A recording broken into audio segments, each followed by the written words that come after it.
Olá, pessoal. Este é o último exercício da sequência de exercícios sobre o desastre de Bhopal. Neste exercício em particular, o exercício número 4, nós vamos falar sobre os fatores sistêmicos. Apenas revisando, nós estamos usando um modelo que prescreve a identificação de causas de acidente a partir de vários níveis. No nível 1, nós observamos a cadeia de eventos. No nível 2, as condições que levaram a essa cadeia de eventos. E nesse exercício em particular, nós vamos trabalhar no nível 3, que são os fatores sistêmicos. Eu trouxe uma breve definição aqui, que eu mais ou menos que elaborei, porque eu achava que era importante, antes de falar de fatores sistêmicos, tentar nivelar com vocês esse entendimento. Então, fatores sistêmicos nada mais são do que um conjunto de fatores causais inerentes ao sistema como um todo, em vez de ser um fator específico, individual ou isolado. Normalmente, para trabalharmos com fatores sistêmicos e aliviar as consequências de fatores sistêmicos em uma organização, muitas alterações devem ser feitas, que envolve desde a estrutura da organização, questões da cultura da própria organização com relação a safety, políticas, procedimentos e diversos outros fatores. Por quê? Porque quando falamos de fatores sistêmicos, estamos falando de fatores globais à organização. Então, fazer com que esses fatores sistêmicos sejam realmente aliviados e que sejam levados em considerações, dependendo da empresa e de sua cultura, não é algo trivial, é algo que vai demorar anos e anos. Outra característica de fatores sistêmicos é que eles não necessariamente conseguem ser ligados diretamente aos eventos ou até mesmo algumas outras condições. Quando nós vimos no exercício passado as condições da indústria de Bhopal, era fácil você fazer uma associação entre a condição e um evento que ocorria. Por exemplo, o sistema de refrigeração estava desligado.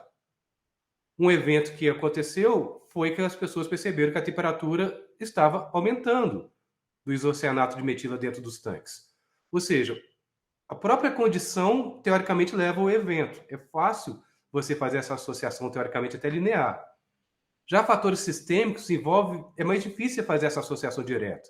São fatores que normalmente envolvem causalidade indireta entre todos os elementos que constituem aqueles fatores causais. E pode envolver coisas, conforme eu expliquei um ou dois slides atrás, questões de cultura de safety dentro da empresa. Ou seja, questões que são mais difíceis de serem lidadas e caso sejam implementados, caso esses fatores causais sejam atacados, vai precisar de muitas mudanças dentro das organizações, principalmente aquelas que não têm uma cultura de safety já enraizada em sua missão, na sua visão e nos seus valores. E o que é interessante é que muitas vezes os fatores sistêmicos eles são deixados de lado nos relatórios de acidentes. Só que esses fatores eles são os mais importantes para que nós corrigimos, para que serem corrigidos, se a gente quiser realmente evitar que esses acidentes ocorram novamente no futuro. Tendo em vista que os fatores sistêmicos vão envolver lições genéricas que são aprendidas a respeito dos acidentes e que podem ser amplamente aplicadas no dia a dia. Então, nesse exercício, eu vou discorrer sobre alguns fatores sistêmicos antes de fazer uma pergunta para vocês no final. Então, eu vou discorrer sobre alguns fatores sistêmicos, mais especificamente para Bhopal. Vamos falar um pouco de custo, falar um pouco de dinheiro. Se você analisar o histórico, vocês vão perceber o acidente de 1984. Mas já em 1981, a demanda por MIC, para o isocianato de metila, caiu muito, drasticamente. E com essa queda, houve uma redução drástica na produção e houve pressão na empresa para que ela cortasse custos. Inclusive, na época do acidente, a usina já estava operando com metade da sua capacidade, menos que a metade da sua capacidade. Mas mesmo assim, pode ser alguma coisa assim, talvez contra-intuitivo, né? Ela não estava operando na sua capacidade máxima, mesmo assim o acidente ocorreu. Mas lembrando, estava tendo cortes de despesas. Então, estava operando não numa capacidade full, diremos assim, mas não porque a empresa não queria. É porque a demanda pelo MIC estava diminuindo. Aí os custos estavam de investimento estavam caindo e, teoricamente, você não necessariamente estava trabalhando na sua potência máxima. Mas o fato de não estar trabalhando, diremos assim, 100% operacional, na produção máxima, no desempenho máximo, não quer dizer que ficou mais seguro. Muito pelo contrário, conforme nós já discutimos. A Union Carbide, que é a sede nos Estados Unidos, ela estava pressionando essa subsidiária dela em Bhopal, na Índia, para reduzir as perdas. Mas ela não forneceu muitos detalhes específicos de como que isso deveria ser feito. Como resposta a esse controle de custos que estava acontecendo, operações de manutenção e a equipe de profissionais que trabalhavam na indústria foi cortada na metade. A gestão da indústria justificou os cortes da seguinte forma: não, nós apenas estamos reduzindo, cortando em gastos que normalmente é de desperdício. Não vai afetar as questões de safety em nível global. Esses cortes são possíveis de serem feitos.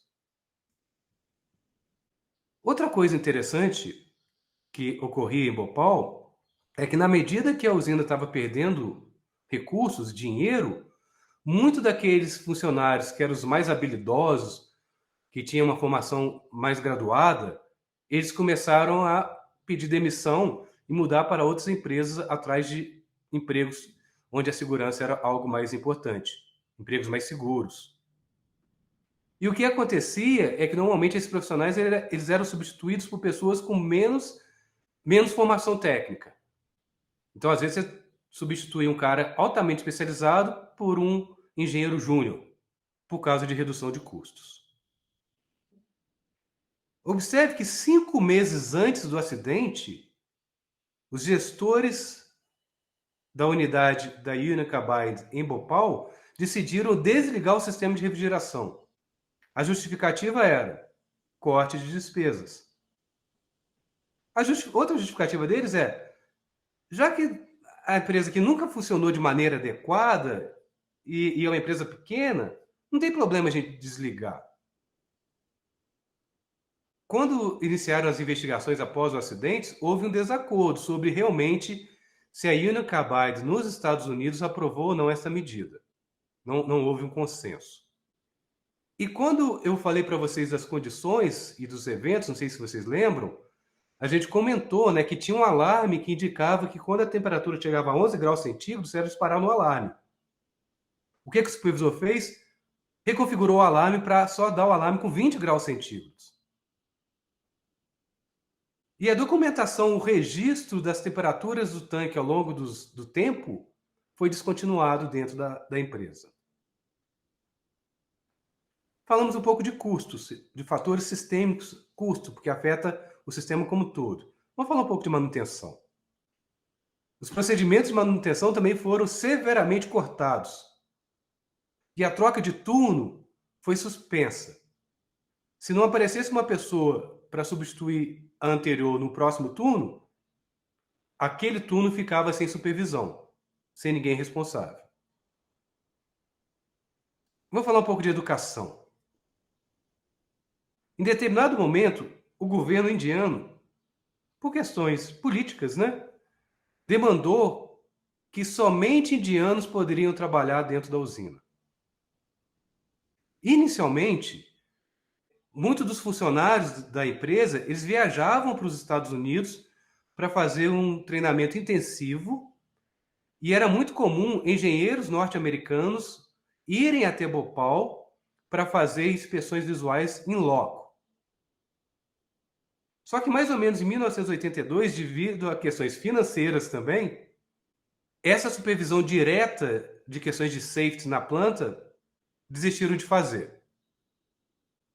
Mesmo a Union Carbide nos Estados Unidos ainda tendo controle financeiro e técnico sobre a usina.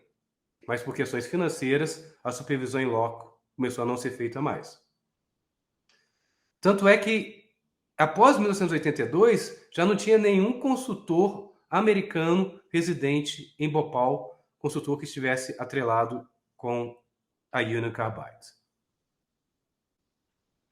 Basicamente, não havia treinamento, o treinamento era mínimo dos trabalhadores em como lidar com rotinas de não emergência, emergências em coisas não rotineiras, basicamente inexistentes esses treinamentos. Em 1983, um engenheiro químico pediu demissão, porque ele desaprovava justamente esse afrouxamento dos controles de segurança. Era um engenheiro químico. Ele foi substituído por um engenheiro elétrico. Vários trabalhadores da equipe, trabalhadores indianos da equipe, que foram treinados nos Estados Unidos, pediram demissão. E eles foram substituídos por técnicos menos experientes. No momento que foi construída a usina, os operadores e técnicos tinham o equivalente de educação em nível superior de 2 anos, pelo menos, em química ou engenharia química. E, além disso, a Union Carbide fornecia um treinamento de 6 meses, intensivo. A partir do momento que a usina começou a perder dinheiro, esses padrões de educação e de recrutamento foram reduzidos drasticamente. A autoestima das pessoas, já que estavam trabalhando na empresa, devido a todos esses fatores que eu estou colocando para vocês, começou a cair. A insatisfação com o emprego começou a aumentar. A moral estava baixa na planta. Então começaram a ter vários problemas de gestão, questões do dia a dia de trabalho, que se sucederam a partir do momento que começaram a ter perdas financeiras.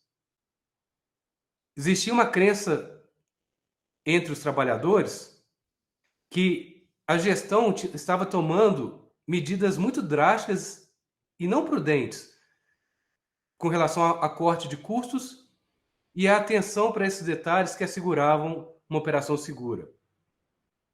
Então, basicamente, com o corte de custos, as questões de safety foram colocadas em segundo plano. No exercício anterior, nós já falamos de diversas condições inseguras que estavam presentes, que levaram aos eventos próximos, a cadeia de eventos próximo ao acidente de Bhopal.